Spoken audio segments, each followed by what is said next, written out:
చదువుకున్న వాక్యంను అర్థం చేసుకొని వాక్యానుసారంగా ప్రభుని ఆరాధించే వారంగా ఉంటాం. మన ఆరాధనకు సహాయకరంగా ప్రకటన గ్రంథము 2వ అధ్యాయం, ప్రకటన గ్రంథము 2వ అధ్యాయము 5వ వచనాన్ని మనము చదువుకునే వారంగా ఉన్నాం. ప్రకటన గ్రంథము 2వ అధ్యాయము 5వ వచనాన్ని అందరము కలిసి ప్రార్థనాపూర్వకంగా చదువుకుందాం. నీవు ఏ స్థితిలో నుండి పడితవో అది జ్ఞాపకం చేసుకుని మారు మనసు పొంది ఆ మొదటి క్రియలను చేయము. అట్లు చేసి నీవు మారు మనసు పొందితేనే సరి, లేని ఎడల నేను నీ వద్దకు వచ్చి నీ దీపస్తంభమును దాని చోటు నుండి తీసివేయుదును. దేవుడి వాక్యమును మన కొరకు దీవించును గాక. ఇందులో మనము మన ఆరాధన కొరకై ఒక పదాన్ని, ఒక వచనాన్ని, ఒక భాగాన్ని మనం జ్ఞాపకం చేసుకుంటాం. ఏమిటి ఆ భాగము అని అంటే, నీవు ఏ స్థితిలో నుండి పడుతావో అది జ్ఞాపకము చేసుకొని, అది జ్ఞాపకము చేసుకొని. ఇప్పుడు ఈ ఎఫెసీ సంఘములకు దేవుడు చెబుతూ ఉన్నాడు, నీవు ఆ సంగతిని జ్ఞాపకం చేసుకో. ఎక్కడ పడ్డావో, ఏ స్థితిలో పడిపోయావో ఆ స్థితిని, ఆ సంగతిని నీవు ఏం చేయాలట, జ్ఞాపకము చేసుకో అని మరి సంఘానికి దేవుడు సెలవిస్తూ ఉన్నట్లుగా చూస్తాం. కీర్తన గ్రంథము 106వ అధ్యాయంలో ఇశ్రాయేలు ప్రజలు, వారిని గురించి కొన్ని విషయాలు మనం ధ్యానం చేస్తాం.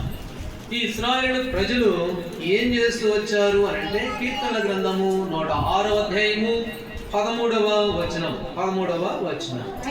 ఆయనను వారు ఆయన కార్యములను వెంటనే మరిచిపోయిరి. చాలే, దేవుడు వారి జీవితంలో ఎన్నో మేలు చేస్తూ వచ్చాడు. ఐగుప్తులో నుంచి విడిపించాడు, దాదాపు ఎన్ని లక్షల మందిని విడిపించాడు. భయంకరమైన పరిస్థితుల్లో నుంచి విడిపించారు. వాళ్ళు అన్నారు, ఏమండి అటు పోదామంటేనేమో వాళ్ళు కత్తులు పట్టుకొని వస్తున్నారు, ఇటు పోతేనేమో సముద్రం అడ్డం వచ్చింది, ఏంటి మా సంగతి ఏంటి అని అంటే, అప్పుడు మోషేతో దేవుడు అన్నాడు, ఆ కర్ర తీసుకొని సాగిపో అని అన్నాడు. వెంటనే సముద్రము 2 భాగాలుగా అయిపోతూ వచ్చింది. గోడల వల్ల నీళ్లు నిలబడ్డాయి. ఆరిన నేల, బురద నేల కూడా కదా, ఆరిన నేల. ఎంత ఆశ్చర్యము! సముద్రం చీలిపోవడం ఏంటి, ఆ నీళ్లు ఏకరాశిగా నిలబడడం ఏంటి, అందులో నుంచి వీళ్ళు నడిచిపోవడం ఏంటి. వీళ్ళు ఆ సముద్రంలో నడిచిపోయినప్పుడు ఆ నీళ్ళ వైపు చూస్తూ ఎంత భయపడిపోయి ఉంటారు. అరే, దేవుడు ఎంత గొప్పవాడు, దేవుడు మనకి ఎంత తోడుగా ఉన్నాడు, ఎంత సహాయపడ్డాడు అని చెప్పి ఎంతగా ఆయన చేసిన కార్యాన్ని వారు జ్ఞాపకం చేసుకోవాలి. వెంటనే ఒడ్డుకి వెళ్ళారు. ఒడ్డుకి వెళ్ళగానే మారా దగ్గరికి వెళ్ళారు. మారా దగ్గర నీళ్ళన్నీ చేతులైపోయినాయి.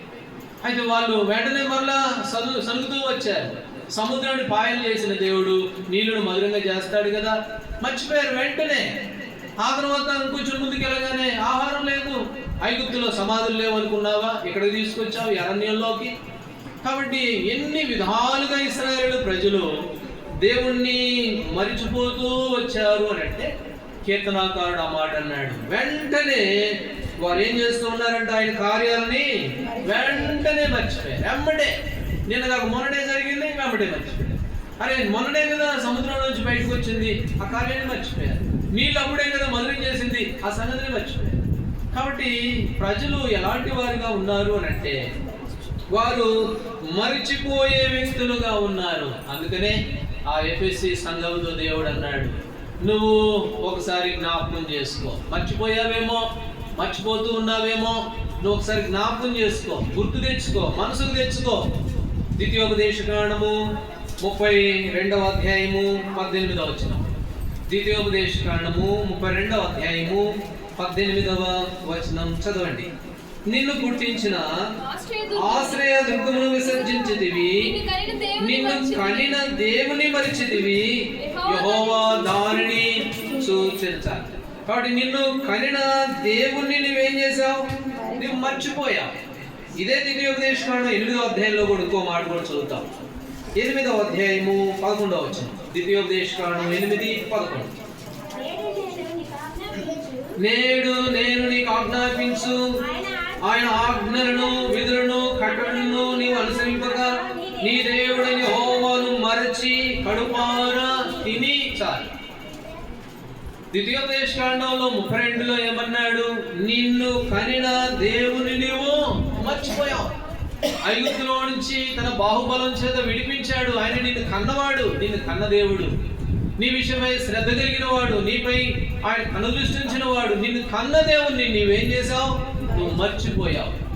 అయితే ద్వితీయోపదేశంలో 8లో ఏమన్నాడు? కడుపార తిని. ఇంకా కింద వాచనంలో ఉంది, నువ్వు మనసున మధించి గర్వించి, హోషేయ గ్రంథంలో.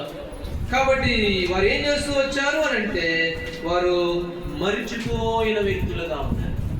అవును, ఒకప్పుడు మన జీవితాల్లో మన ప్రభువుని మనం కూడా ఇశ్రాయేలు వలె ఎన్నోసార్లు మర్చిపోయాం, ఎన్నోసార్లు ఆయన మరిచినటువంటి వారంగా ఉన్నాం. అందుకనే ఇర్మియాలో మాట ఉంది. ఇర్మియా గ్రంథం 2వ అధ్యాయంలో చదవండి ఆ మాట. 2వ అధ్యాయము 35వ వచనం. ఇర్మియా గ్రంథం 2వ అధ్యాయము 35వ వచనం. 32:35 అమ్మా చదవండి. అయినను నీవు నేను నిర్దోషినని నిశ్చయముగా, క్షమించండి, 32 కన్యక ఆభరణములను మరచున, పెండ్లి కుమారి వడ్డానమును మరచున, నా ప్రజలు లెక్కలేని దినములు నన్ను మరచి ఉన్నారు. చూడండి, ఆవిడ పెండ్లి కుమార్తె తన బంగారు పోగులు మర్చిపోద్దా? తన పట్టీలు మర్చిపోద్దా? వడ్డానాన్ని మర్చిపోద్దా? కమ్మలు మర్చిపోద్దా? అసలు మరో. అయితే దేవుని ప్రజలంట ఎన్నిసార్లు మర్చిపోయారంట? లెక్కలేని సార్లు. అందుకని కీర్తనకారుడు అన్నాడు, నేను లెక్కించుదాం అనుకుంటున్నా అవి నా తలకు మించిపోయి ఉన్నాయంట. దోషాలు, పాపములు తల వెంట్రుకలు మించిపోయింది ఉన్నాయంట, లెక్క పెట్టడానికి కూడా వీలు కానండి. అందుకనే ఈ వాక్యంలో అంటాడు, నా ప్రజలు నన్ను ఏం చేశారు అని అంటే లెక్కలేనన్ని దినాలు, ఒక రోజు కాదు, 2 రోజులు కాదు, లెక్క పెట్టడానికి కూడా వీలు లేనన్ని దినాలు నన్ను వారు మరిచిపోయారు అని. ఒకప్పుడు మన జీవితంలో మనం కూడా ఇలాగో దేవుని మర్చిపోయినటువంటి వారు, మనల్ని కన్న దేవుని మర్చిపోయిన వారు. కాబట్టి కడుపారా తిని మర్చిపోయినటువంటి సందర్భాలు ఎన్నో. అందుకనే ప్రసంగి 12వ అధ్యాయం 2వ వచనంలో అంటాడు, ఏమంటాడు? నీ సృష్టికర్తను ఏమన్నాడు? చదవండి అన్నమాట. ప్రసంగి గ్రంథం 12వ అధ్యాయము 2వ వచనం. 12 అధ్యాయము లేదా మొదటి నుండి చదవండి. దుర్దినంలో రాకముందే ఇప్పుడు వీటి యందు నాకు సంతోషం లేదని నువ్వు చెప్పు సంవత్సరం రాకముందే, తేజస్సులకు సూర్యచంద్ర నక్షత్రములను చీకటి కాకముందే, వాను వెలిసిన తర్వాత మేఘములు మరలా రాకముందే, నీ బాల్య దినములందే నీ సృష్టికర్తను స్మరణకు తెచ్చుకో, జ్ఞాపకం చేసుకో, గుర్తు తెచ్చుకో. ఎప్పుడంట? దుర్దినాలు రాకముందే, వీటి ఎందు నాకు సంతోషం లేదని చెప్పకముందే. ఎప్పుడు చెప్తాను చెప్పండి? ఈ రోజులు లేకపోతే బాగుండాలి. ఎప్పుడు అంటాను చెప్పండి? ఎప్పుడు అంటాము? వృద్ధాప్యం వచ్చి కాళ్ళు చేతులు నొప్పులు, మరి విపరీతమైన అలసట, బాధ, అప్పుడు అంటాం ఈ రోజులు లేకపోతే బాగుండు. అందుకని అంటాడు, అలాంటి దినాలు రాకముందే ఏం చేయాలంట? నీ సృష్టికర్తను నువ్వేం చేయాలి? జ్ఞాపకం చేసుకో. ఎందుకు జ్ఞాపకం చేసుకోవాలి తెలుసా? ఇదే ప్రసంగిలో 12:6 చదవండి. 12వ అధ్యాయం 6వ వచనం. వెండి త్రాడు విడిపోవును, బంగారు గిన్నె పగిలిపోవును, దార యొద్ద కొండ పగిలిపోవును, బావి యొద్ద చక్రము. కాబట్టి ఇది మానవుని యొక్క పతనం. మానవుని యొక్క పతనాన్ని సొలొమోను జ్ఞానం కలిగిన వాడే కొన్ని దృష్టాంతములుగా బోధిస్తూ ఉన్నాడు. ఏమిటి అని అంటే అక్కడ ఏమని అంటాడు? కాబట్టి తాడు విడిపోక మునిపే, గిన్నె పగిలిపోక మునిపే, కొండ పగిలిపోక మునిపే, ఇవన్నీ మానవుడే. కాబట్టి దుర్దినాలు రాకముందే, కష్టము నష్టము సంభవించక ముందే ఏం చేయాలంట? నీ సృష్టికర్తను నీవు జ్ఞాపకము చేస్తావు. కాబట్టి ఎన్నోసార్లు మన జీవితంలో కూడా గతంలో ఇలాగ దేవుని మర్చిపోయినటువంటి వారు.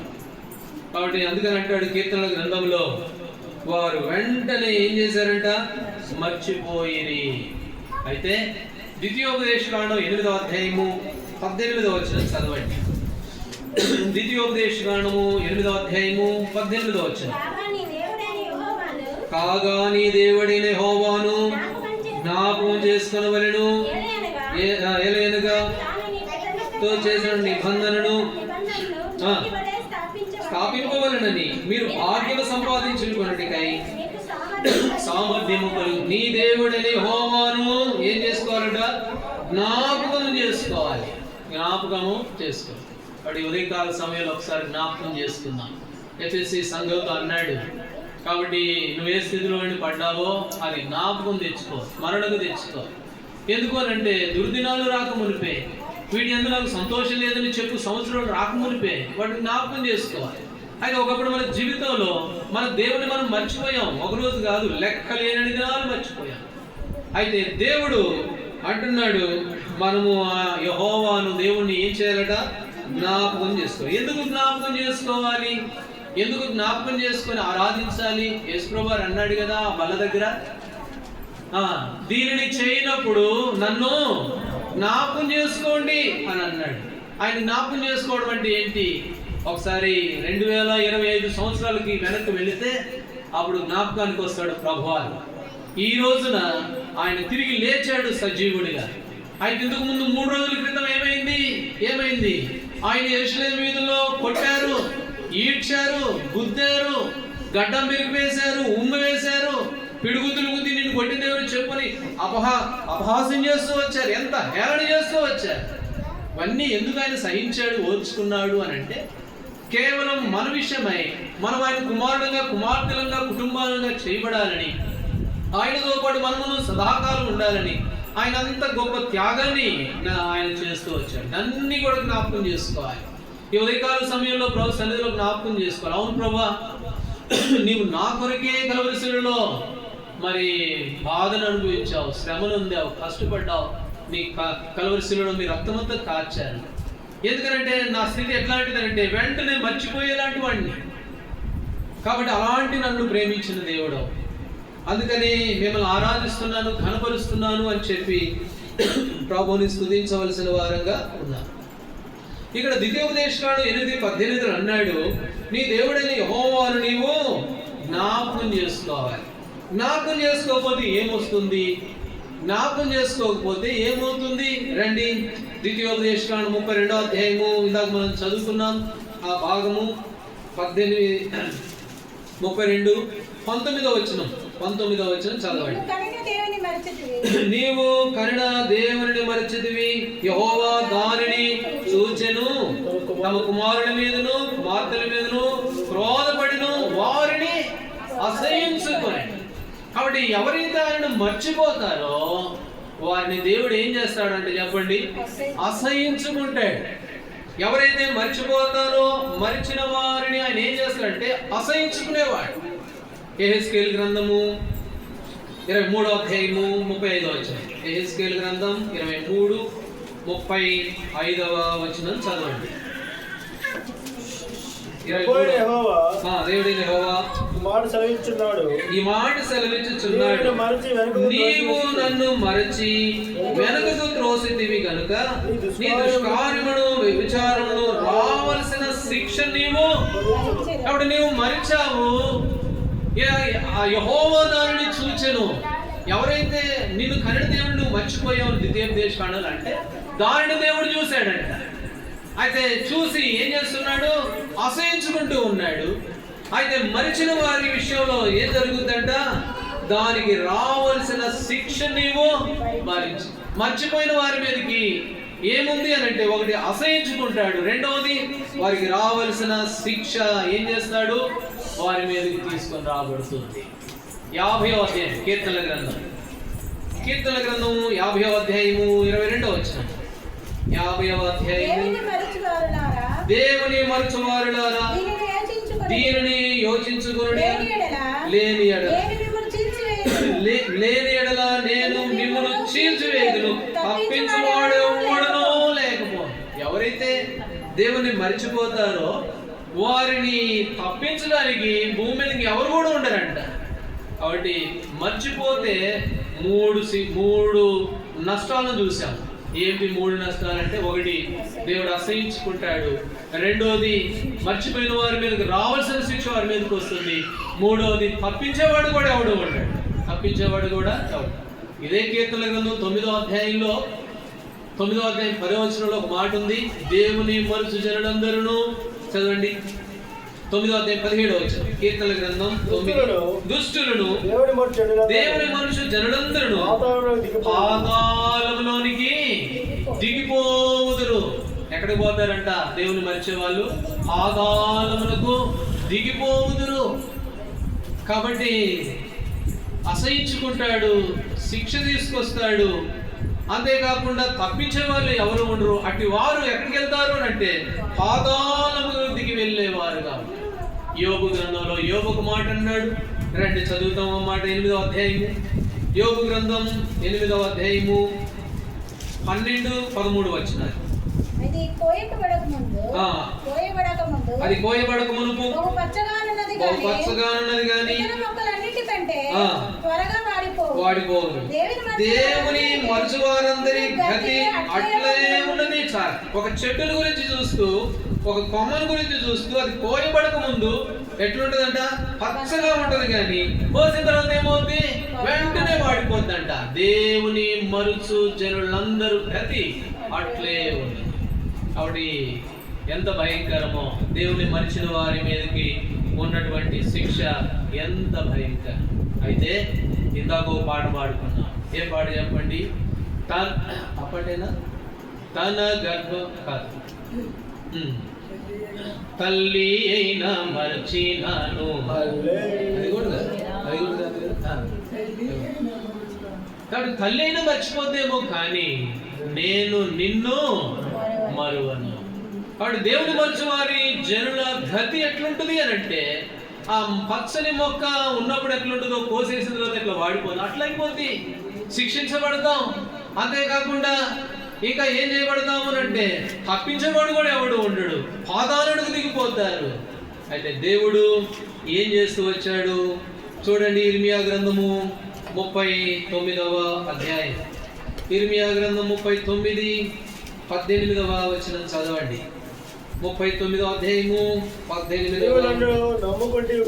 నీవు నన్ను నమ్ముకుంటివి గనుక నిత్యముగా నేను నిన్ను తప్పించెదను. నీవు నన్ను నమ్ముకున్నావు గనుక నేను నిత్యముగా నిన్ను ఏం చేస్తానన్నాడు?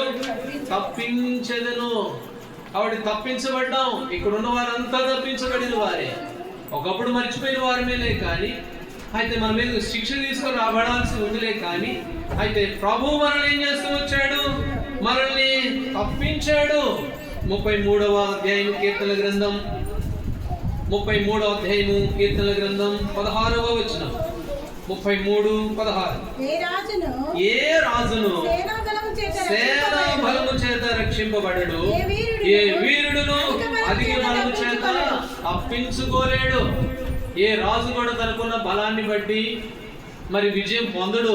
ఏ మనుషుడు కూడా తనకున్నటువంటి శక్తిని బట్టి, తనకున్న బలాన్ని బట్టి ఏ మాత్రం కూడా తప్పించుకోలేడు. అయితే ప్రభు ఏమన్నాడు? అతడు నన్ను ప్రేమించుచున్నాడు కనుక నేను అతన్ని తప్పించను. కాబట్టి మన బలాన్ని బట్టి తప్పించుకోలేదు. ఎఫెసీ 2:8 రాయబడింది, ఇది మీ వల్ల కలిగినది కాదు, ఇది దేవుని కృప. దేవుని కృప, ఇది మన వల్ల కాదు. ఏ వీరుడు కూడా, ఏ శక్తిమంతుడు కూడా తన శక్తిని బట్టి, తన బలాన్ని బట్టి ఎంత మాత్రం కూడా తప్పించుకోలేడు. ప్రభు ఏమన్నాడు అంటే, నేను నిన్ను తప్పించెదను. రావాల్సిన శిక్ష ఎంత భయంకరంగా ఉంది. అసహించుకుంటాడు, చీల్చినట్టుగా, తోడేలు చీల్చినట్టు చీల్చవేయబడతామంట. పాతాళానికి దిగిపోతాం, అంతే, పైకి రావడం కష్టం. అది తప్పించేవాడు ఎవడు కూడా లేడు. అట్లాంటిది పరిస్థితి. అయితే ప్రభు ప్రేమ కలిగిన వాడు కనుక ఆయన ఏం చేస్తూ ఉన్నాడు? మనల్ని తప్పించిన వాడుగా ఉన్నాడు. అందుకనే ఎఫెసీ 2లో రాయబడి ఉంది, నువ్వు ఏ స్థితిలో పడ్డావు అది జ్ఞాపకం చేసుకో. ఇది మనం జ్ఞాపకం చేసుకుందాం. ఏమిటి అని అంటే, ప్రభు ఎన్నోసార్లు నేను మర్చిపోయాను నిన్ను, అయితే జ్ఞాపకం చేసుకోమన్నావు. నా స్థితిని జ్ఞాపకం చేసుకోమన్నావు. నేను ఎలాంటి భయంకరమైన పరిస్థితుల్లో మిమ్మల్ని ఎరగకమునుకుంటున్నావు, ఎంత శిక్షకు నేను పాత్రనై ఉంటున్నావు, నన్ను ఎంత ప్రేమించి నన్ను ఎంత తప్పించారో ఈ విషయం తెలియపరుస్తూ వచ్చారు. అందుకే మీకు వందనాలు. నిజంగా మీరు తప్పించకపోతే, మీరే కనుక ఈ లోకానికి మానవుడిగా వచ్చి నా కొరకై ప్రాణం పెట్టకపోతే, నన్ను తప్పించకపోతే నిశ్చయముగా నా గతి ఎట్లాంటిది అని అంటే కొమ్మ ఇరిచేసిన తర్వాత వాడిపోయినట్లు అట్లుంటది అలాంటి పరిస్థితి. వాటి నుంచి నన్ను తప్పించావు ప్రభా. ఏమి ఇవ్వగలను మీకు? ఏం ఇచ్చి మీ రుణాన్ని తీర్చగలను? లోకంలో అందరూ నన్ను మర్చిపోయారులే, కానీ మీరు నన్ను ఎప్పటికీ మర్చిపోలేరు. హోషేయ గ్రంథం 13వ అధ్యాయము 6వ వచనం. హోషేయ గ్రంథం 13వ అధ్యాయము 6వ వచనం. తరువాత వారికి మేత దొరకగా వారు తిని తృప్తి పొంది గర్వించి నన్ను మరచిరి. కాబట్టి మేత దొరకగా, కాబట్టి మంచి స్థితిలోనికి రాగా వారు ఏం చేస్తూ వచ్చారంట? ఇశ్రాయేలు ప్రజలు గర్వించి నన్ను మరచిరి. అటు లెక్కలేని దినాలు మర్చిపోయారు, ఎన్నోసార్లు విడిచిపెట్టారు, ఎన్నోసార్లు మర్చిపోయారు. అయితే ప్రభు ఒక మాట అన్నాడు, ఈ మాట ఎంతో ప్రాముఖ్యమైనది. రండి, యెషయా గ్రంథం 44వ అధ్యాయము 21వ వచనం. యెషయా గ్రంథం 44. యాకోబు ఇశ్రాయేలు జ్ఞాపకం చేసుకొనుము, నీవు నా సేవకుడు, నేను నిన్ను నిర్మించితిని. ఇశ్రాయేలు, నీవు నా సేవకుడు అయ్యున్నావు. నేను నిన్ను మరిచిపోజాలను, నేను నిన్ను మర్చిపోలేను. ఎందుకంటే నేను నిన్ను కన్నాను, నిన్ను నా స్వర్గం ఇచ్చి కొనుక్కున్నాను. నీవు పాపంలో, దుర్మార్గంలో, దుష్టత్వంలో ఉన్నప్పుడు నేను కనికరించాను. ఎందుకంటే నేను ప్రేమ కలిగిన వాడిని. అందుకనే 33వ ఇర్మియా గ్రంథంలో అంటాడు, శాశ్వతమైన ప్రేమతో నేను నిన్ను ప్రేమించి. నేను ఎందుకంటే ప్రేమ కలిగిన వాడిని కాబట్టి నిన్ను నేను మర్చిపోజాలను. నువ్వు నన్ను చాలాసార్లు, లెక్కలేనన్ని సార్లు నువ్వు మర్చిపోతావులే, కానీ నేను మాత్రము నిన్ను మర్చిపోజాలను. కాబట్టి ఆయన మర్చిపోయేవాడు కాడు. ఒకసారి యాకోబు జీవితంలో భయంకరమైన పరిస్థితి వచ్చింది. 35వ అధ్యాయం ఆదికాండంలో పొడుగులు పోయి ఊరి మీద పడి పురుషులందరూ చంపేశారు, ఇంటికి వచ్చారు ఏం తెలియని వాళ్ళలాగా. ఇప్పుడు యాకోబు అంటున్నాడు 34వ అధ్యాయంలో ఆదికాండంలో, ఎంత దుర్మార్గమైన పని చేశారు, ఎప్పుడు ఎవడొచ్చి నా ఇంటి మీద పడతాడో, నా కుటుంబం అంతా నాశనం అయిపోద్దో అని బిక్కుమంటూ ఉన్నాడు యాకోబు. వెంటనే దేవుడు 35వ అధ్యాయంలో దేవుడు యాకోబుతో మాట్లాడాడు, యాకోబును దర్శించాడు. ఎందుకంటే ఆయన ప్రేమ కలిగిన వాడు. ఆదికాండము అబ్రహాము దగ్గరికి మనం వెళ్తే ఆదికాండం 18వ అధ్యాయంలో మమ్రే దగ్గర ఆ సింధూర వనములో అబ్రహాము ఎండవేళ గుడారపు వాకిట్లో కూర్చొని ఉన్నాడు. కూర్చొని ఎవరు లేరు, అక్కడే కూర్చొని ఉన్నాడు. ఏమో ఆలోచిస్తూ ఉండవచ్చు బహుశా, ఏంటబ్బా ఈ పరిస్థితులు ఏంటి, లోతు పశువుల కాపురులు, మా పశువుల గొడవలు, ఈ కుటుంబం, ఈ సమస్యలు, ఏమేమో బహుశా అతను అబ్రహాం కూడా కుటుంబం ఉంది కాబట్టి ఎన్నో ఆలోచిస్తూ ఉండవచ్చు. ఆలోచిస్తూ ఉంటే అప్పుడు చూడండి మొదటి వచనంలో, యెహోవా అతనికి కనబడెను. ఎవరు వెళ్ళారు? ఎవరి దగ్గరికి వెళ్ళారు చెప్పండి? ఎవరి దగ్గరికి వెళ్ళారు? ఈయనేమో ఇంట్లోనే కూర్చొని ఉన్నాడు. దేవుడే అబ్రహాము దగ్గరికి వచ్చాడు. కాబట్టి దేవుడే సమీపించాడు. అందుకని యోహానుకు రాసిన మొదటి పత్రిక 4వ అధ్యాయం 10వ వచనంలో రాయబడి ఉంది, మనము కాదు ఆయన ప్రేమించింది, మనం కాదంట, ఆయనే మొదట మనల్ని ప్రేమించాడు. ఎంతవరకు ప్రేమించాడు? యోహాను సువార్త 13వ అధ్యాయం అంతవరకు ప్రేమించాడు. ఎంతగా ప్రేమించాడు? ఎంతో ప్రేమించాడు. యోహాను సువార్త 3:16. కాబట్టి ఆయన ఎంతో ప్రేమ కలిగిన వాడు. పోయిన వారంలో ఒక మాట చదువుకున్నాం, సామెతల గ్రంథం 17వ అధ్యాయం 17వ వచనం చదవండి. సామెతల గ్రంథం 17వ అధ్యాయము 17వ వచనం. నిజమైన స్నేహితుడు విడువక ప్రేమించును, దుర్దశలో అటివాడు. కాబట్టి నిజమైన స్నేహితుడు మన ప్రభు ఎట్లాంటి వాడు అని అంటే నిజమైన స్నేహితుడు. ఆయనే మన దగ్గరికి వచ్చాడు. మనం ఎన్నోసార్లు మర్చిపోయినా, ఎన్నోసార్లు ఆయనకి దూరంగా ఉన్నా, మనల కనిన దేవుని మనం మర్చిపోయినా, కడుపార తిని మదిని గర్వించి ఎన్నోసార్లు ఆయన దూరం పెట్టినా, నేను నిన్ను మర్చిపోజాలను. నువ్వు మర్చిపోతావు కానీ తేలిగ్గా నేను నిన్ను మర్చిపోజాలను. ఆయన ఎవరు అంటే నిజమైన స్నేహితుడు. ఇలాంటి దేవుని కలిగి ఉండడం ఎంత గొప్ప భాగ్యం అండి, ఎంత గొప్ప ధన్యత అండి. అందుకనే ప్రభువును ఆరాధించాలి, అందుకనే ప్రభువును స్తుతించాలి. ప్రభువా ఎంత గొప్ప దేవుడు. ఇలాంటి దేవుని కలిగి ఉండడం అంటే, పాట పాడింది మిరియాము తంబురు చేత పట్టుకొని. ఏమని పాట పాడింది? వేల్పులలోని సముడెవడు, పరిశుద్ధ మహనీయుడా, వేల్పులలోని సముడైన వాడు ఎవరు కూడా లేరు. అలాంటి దేవుని కలిగి అలాంటి దేవుణ్ణి ఆరాధించడం అని అంటే ఈనాడు మనమెంత ధన్యులం. సంఖ్యాకాండంలో అన్నాడు కదా, యాకోబు, ఇశ్రాయేలు, నువ్వు ఎంత ధన్యుడు, నిన్ను పోలినవాడు ఎవడు. కాబట్టి అలాంటి గొప్ప ధన్యతలోని ప్రభు తీసుకొని వచ్చాడు. ఆయన మన జీవితంలో ఏమై ఉన్నాడు అని అంటే నిజమైన స్నేహితుడు. యోబు గ్రంథము, యోబు ఒక మాట అన్నాడు, రండి. యోబు గ్రంథం 19వ అధ్యాయము 14వ వచనం. 14వ వచనం చదవండి. నా బంధువులు నా యొద్దకు రాకయున్నారు, నా ప్రాణ స్నేహితులు నన్ను మర్చిపోయి ఉన్నారు. కాబట్టి యోబు జీవితంలో అయితే అన్ని పోయి నష్టమైపోయాడు, దుఃఖపడుతూ ఉన్నాడు. నాన్న వారు ఎవరు లేరు, అందరూ విడిచిపోయారు. ఒక ఆమె ఉంటే అర్థం చేసుకునే ఆమె కూడా ఒక మాట అన్నది, ఇంకా పట్టుకొని పువ్వులు ఆడుతూ ఉంటావా, చచ్చిపోరాదు అన్నది ఆయన భార్య. అంటే ఆయనకి ఎవరు లేరు. అప్పుడు ఏమన్నాడు? నా స్నేహితులందరూ, నా బంధువులందరూ నా దగ్గరికి ఒక్కళ్ళు కూడా రావట్లా. నా ప్రాణ స్నేహితులు ఉన్నారు, అంటే నా కోసం ప్రాణం పెట్టేవాళ్ళు, అట్లాంటి వాళ్ళు ముగ్గురు ఉన్నారు. ఆ ముగ్గురు కూడా ఏం చేస్తున్నారట? నన్ను మరిచి ఉన్నారు. కాబట్టి మర్చిపోయారు. చాలా మంది నన్ను బంధువులందరూ నిలిపేశారు, దూరపరుచుకున్నారు, నన్ను మర్చిపోయారు. ఇర్మియా గ్రంథం 30వ అధ్యాయం, ఇర్మియా గ్రంథం 30వ అధ్యాయము 14వ వచనం. 30వ అధ్యాయము 14వ వచనం. నీ స్నేహితులందరూ నిన్ను మరిచి ఉన్నారు, వారు నిన్ను గురించి విచారింపరు.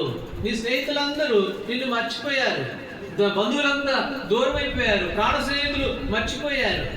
అయితే సామెతలు 17:17లో ఏమని రాయబడింది? నిజమైన స్నేహితుడు దుర్దశలో అటివాడు సమీపంగా ఉంటాడు. అంటే మన పరిస్థితులు బాగలేనప్పుడు, మనం అంతా చిరిగిపోయినప్పుడు, నష్టపోయినప్పుడు బంధువులు రారు, స్నేహితులు రారులే, కానీ మన స్నేహితుడు మన ప్రభువైన యేసుక్రీస్తు వారు, ఆయన మనకు సమీపంగా ఉంటాడు. అందుకని యాకోబు జీవితంలో ఆదికాండం 35వ అధ్యాయంలో దుఃఖంలో వేదనలో ఉన్నప్పుడు దేవుడే ప్రత్యక్షమయ్యాడు యాకోబునకు. అబ్రహామునకు దేవుడే ప్రత్యక్షమయ్యాడు. అబ్రహాము వెళ్ళలేదు దేవుని దగ్గరికి. ఆదికాండం 12వ అధ్యాయంలో దేవుడే అబ్రహాం దగ్గరికి వెళ్ళి, అబ్రహామా నేను చూపించే దేశానికి వెళ్ళు అని దేవుడు అబ్రహాంతో మాట్లాడుతూ వచ్చాడు. ఈనాడు మనతో దేవుడు మనల్ని మనం రాలేదు ఆయన దగ్గరికి, ఆయనే మన దగ్గరికి వచ్చాడు. ఎంత ప్రేమ కలిగిన వాడు. అందుకనే ఆ సంగతులన్నిటినీ మనం ఏం చేయవలసిన వారంగా ఉన్నాం? జ్ఞాపకం చేసుకోవాలి. మోషేతో నిర్గమాకాండం 33వ అధ్యాయంలో దేవుడు మోషేతో మాట్లాడాడంట. ఎట్లా మాట్లాడాడు చెప్పండి? నిర్గమాకాండం 33వ అధ్యాయం 11వ వచనంలో ముఖాముఖిగా మాట్లాడెను. ఒక మనుషుడు తన స్నేహితుడితో మాట్లాడినట్లుగా ముఖాముఖిగా మాట్లాడుతూ వచ్చాడు. హెబ్రీ 1:2వ వచనం. హెబ్రీలకు రాసిన పత్రిక 1వ అధ్యాయము 2వ వచనం చదవండి. ఈ దినముల అంతమందు కుమారుని ద్వారా మనతో మాట్లాడేను. చాలండి. ఆ రోజుల్లో స్నేహితుల్లాగా మోషేతో దేవుడు మాట్లాడలేదు, కానీ అయితే ఈ దినముల అంతమందు కుమారుని ద్వారా మనతో మాట్లాడుతూ ఉన్నాడు. ఎవరి కుమారుడు? యోహాను సువార్త 1వ అధ్యాయం 1వ వచనం 14వ వచనం. ఆది యందు వాక్యముండును, వాక్యం దేవుని యొద్ద నుండును. 14వ వచనంలో ఆ వాక్యము యేసు ప్రభువుగా కుమారుడిగా లోకానికి వచ్చాడు. ఆ కుమారుని ద్వారా ఈనాడు మనతో మాట్లాడుతూ ఉన్నాడు.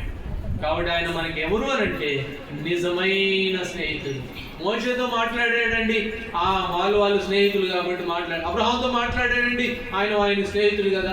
యాకోబుతో మాట్లాడాడండి, ఆయన స్నేహితుడు. నేను కాదు కదా మనం అనుకోవచ్చు.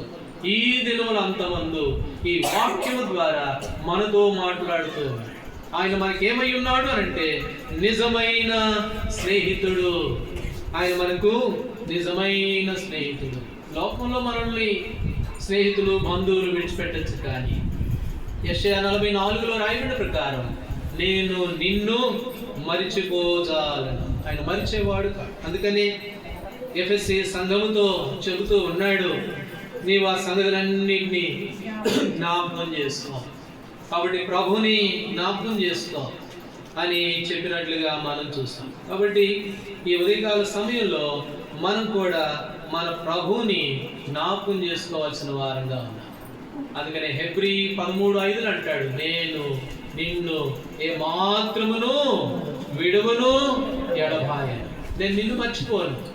కాబట్టి నువ్వు ఒకవేళ మర్చిపోవచ్చేమో, కానీ అది నీ స్వభావం, నీ నైజం. కానీ అయితే నేను మాత్రం నిన్నెన్నడికి మర్చిపో. ఎలాంటి దేవుని కలిగి ఉన్నాము అని అంటే నిజంగా ఎంత ధన్యత. కాబట్టి ఆ దేవునికి మనం ఏమి ఇవ్వాలి? ఒక ఆయన అన్నాడు మిగతా గ్రంథంలో, వేలాది నదులంత విస్తార తైలము నీకిచ్చిన. కాబట్టి వాటి వల్ల ఆయన రుణాన్ని తీర్చలేము. ప్రభు ఏమన్నాడు తెలుసా? విరిగి నలిగిన హృదయమే నాకు ఇష్టమైన బలి. పొట్టేళ్ళు, కొండల మీద పొట్టేళ్ళండి నావే, వేలాది నదులంత విస్తార తైలము నాదే, ఏమి ఇస్తాము నువ్వు నాకు? ఇవేం అవసరం లేదులే, కానీ విరిగి నలిగిన హృదయం నాకు ఇష్టమైంది. వాడు అది కోరుతూ ఉన్నాడు. ఇప్పుడు మన జీవితంలో విరవబడి నలుగొట్టబడిన వారంగా ఒకసారి జ్ఞాపకం చేసుకుంటే ఆ అనుభవాలు వస్తాయి. ఎన్నిసార్లు మర్చిపోయాను నేను, నా దేవుని నేను ఎన్నిసార్లు మర్చిపోయాను, నన్ను కన్న దేవుని నేను ఎన్నిసార్లు మర్చిపోయాను. కాబట్టి నేను ఎంత దుర్మార్గుడను. ఇలాగ మర్చిపోతే నా మీదకి ఏముంది? శిక్ష ఉంది. ఎవడు తప్పించలేడు దాన్ని. పాతాళానికి దిగిపోతాను, అసహించుకుంటాడు ప్రభు. ఆ అనుభవాలన్నీ నా మీద ఉన్నాయి. కానీ నా ప్రభు నా విషయంలో నిజమైన స్నేహితుడు, నన్ను విడిచిపెట్టలేదు. దుర్దర్శనట్టు వాడు సమీపంగా ఉన్నట్లుగా ప్రభు నాకు నిజంగా స్నేహితుడిగా ఉంటుంది. దేవుడు ఆ దినాల్లో నా పితరులతో మాట్లాడినట్లుగా నేటి దినాల్లో కూడా దేవుని వాక్యం ద్వారా నాతో ముఖాముఖిగా మాట్లాడుతూ నాకు సమీపంగా ఉంటూ కాబట్టి నన్ను నడిపిస్తున్నాడు నా ప్రభుని మనం ఎరిగిన వారమై, మనం జ్ఞాపకం చేసుకున్న వారమై సాగిలబడి ప్రభుని ఆరాధించండి. నిజంగా ఇలాంటి జనము లోకంలో ఎక్కడ కూడా లేదంట. ఇలాగూ ఆ పాట కూడా ఉంది. ఆ పాట ఏమని పాట? ఏం పాట? వాక్యమును యాకోబుకు తెలియజేసిన వాడని ఏ జనము గీలాగునా చేసి. లోకంలో ఎవరు లేరు మనలాంటి ప్రజలు.